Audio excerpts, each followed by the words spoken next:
ఆ నీళ్ళు తీసుకుపోయినప్పుడు ఈ మొత్తం సీల్ చేసి పడేశారు. బిల్డింగ్లు పెట్టి సీల్ చేసి తీసుకుపోయారు. మళ్ళీ వాటిని రీఓపెనింగ్ చేయకుండా నీళ్లు వదిలేశారు. పూర్తి స్థాయిలో నీళ్లు ఒకేసారి 1,60,000 రూపాయలు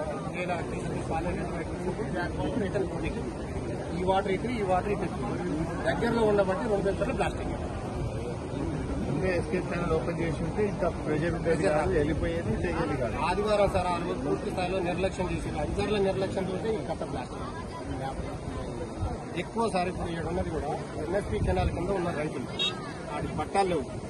పూర్తిగా 2 ఎకరాలు 3 ఎకరాలు 4 ఎకరాలు ఉన్న రైతులే పూర్తి స్థాయిలో దెబ్బతింది. ఇప్పుడు వచ్చారు సార్ ఫీల్డ్ ఆఫీసర్ ఏవో వచ్చింది. ఈ పక్క ఆ పక్క స్వీళ్ళు ఆ పక్క పోలేరు కాబట్టి ఆ పక్క ఇంత ద్వారం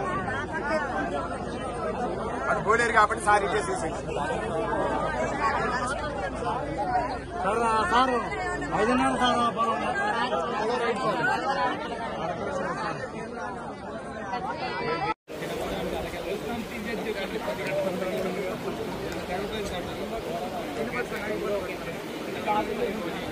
కట్ట మీదకి నీళ్ళు పూర్తి స్థాయిలో అక్కడికి మొత్తం గారు వచ్చిన టయానికి కరెక్ట్ ఎగ్జాంపుల్ చేసి ఈ బ్లాస్ట్ ఆపేశారు. చాలా నష్టం కలగలేదు కానీ ప్రజలకు మాత్రం తీవ్ర నష్టం జరిగింది. 600 ఎకరం అంటే ఈ లొకేషన్లో వచ్చేసి 150 నుంచి 200 స్థాయిలో వేసుకుంది. ఉనికిని మాత్రం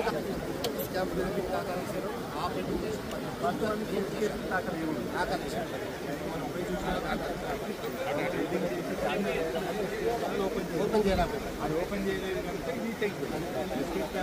మా దగ్గర రైతులు పోయి ఓపెన్ చేసి ఓపెన్ చేస్తారు కానీ